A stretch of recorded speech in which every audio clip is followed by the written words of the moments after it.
What is up, Nintendo fans? It is your boy HMK. You already know, loud and proud. But you know who isn't being loud? Nintendo. Nintendo's been kinda quiet as of late, and although we did get the return of Nintendo Directs this year, I feel that it might be time that we're due for another one, especially considering the rumors and leaks going down the grapevine. But considering those, we have to ask ourselves a question. Is it going to be in August, this month, or next month, September? Well, let's see if we can figure it out, and if you're down for that, be sure to like, share, and most importantly, subscribe to HMK. Let's dive directly into the noise.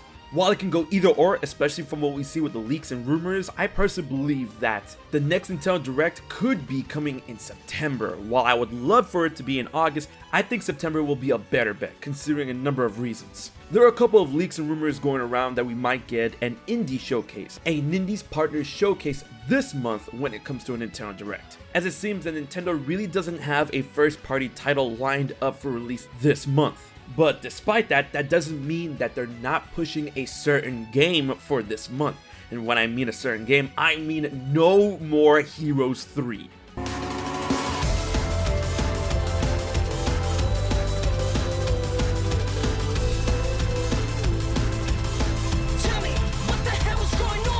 When it comes to Nintendo's social media outlets on Twitter and Facebook, it really seems that Nintendo is trying to push the latest adventure featuring Travis Touchdown. And you know, personally, I am extremely excited about that. So I hope you guys will be down for some No More Heroes content this month. But honestly, I know what a lot of you guys are here for, and that is The Legend of Zelda, which brings me to my next combined point. Considering that Skyward Sword HD is out and about, you would think that Nintendo's finally gonna throttle when it comes to information on Breath of the Wild 2, which Bill Trinen did kind of confirm that we're gonna be seeing more information throughout this year into next year. And I would love a Nintendo Direct this month in order to give us a little tiny piece of new information when it comes to Breath of the Wild 2, but I doubt Nintendo is gonna want to try and cannibalize the hype and sales potentially for No More Heroes 3, considering that this is the next big push game for this month, and the fact that the game is coming out at the end of the month. And that's why I'm leaning more towards September instead of an August Direct, where they probably were gonna have some Breath of the Wild 2 news.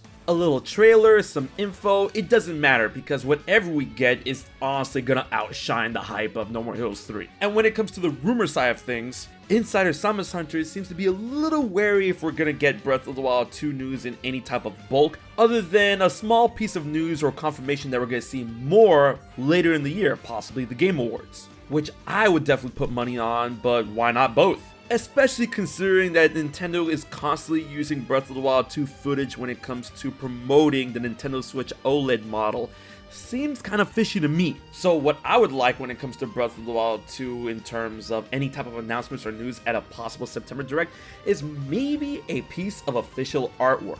You know, showing Link with that new green arm. But when it comes to other hype things of a possible Nintendo Direct in September, of course we have ideas of WarioWare, you know, a final push for that month in release, and setting up another or other final pushes of other exciting existing games such as Metroid Dread and Shin Megami Tensei 5. But of course, another thing that a lot of people are looking at is the possible reveal of the last DLC fighter for Super Smash Bros. Ultimate. And evidently enough, although there is discourse within the insider community, some rumors and leaks, especially from Samus Hunter, believes that we might get the reveal of the character in September. And honestly, that's a lot earlier than I expected. I would have put more money on the Game Awards for having the final DLC character for Super Smash Bros. Ultimate, considering that Sakurai and everybody saying that this is truly the last character to be revealed, and that we should wait some time between the reveal of Kazuya and the reveal of this character. I would have put more of a bet on the Game Awards once again.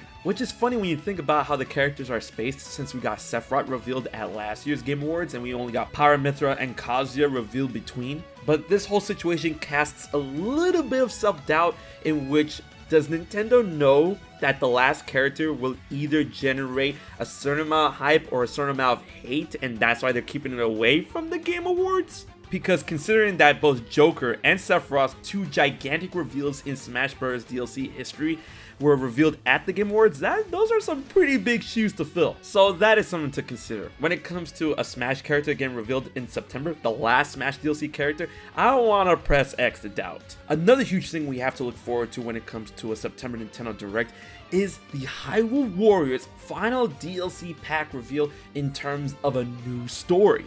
That is set to release in November, but of course, any type of Zelda announcements would be great, especially since this still is technically the 35th anniversary of Zelda. And speaking of which, according to multiple insiders, it really seems that Nintendo has the idea of any Zelda re-release on the back burner this year, which includes the Twilight Princess and Wind Waker HD remasters, the Ocarina of Time and Majora's Mask 3D prospects, and anything of the sort, which is a real shame. But considering the Hyrule Warrior's Age of Calamity DLC pack, there is a lot to go in with that, including a new story, new characters, new bosses, and of course, new attacks. So it will make a ton of sense if Nintendo wants to focus a lot on that. Because of course November is going to be really big for Nintendo with that DLC and the release of the Pokemon Diamond and Pearl remakes, which more likely are going to have a slot within the September Direct. And then going on with games beyond the release schedule of 2021, we have Splatoon 3, which I feel that we're going to see,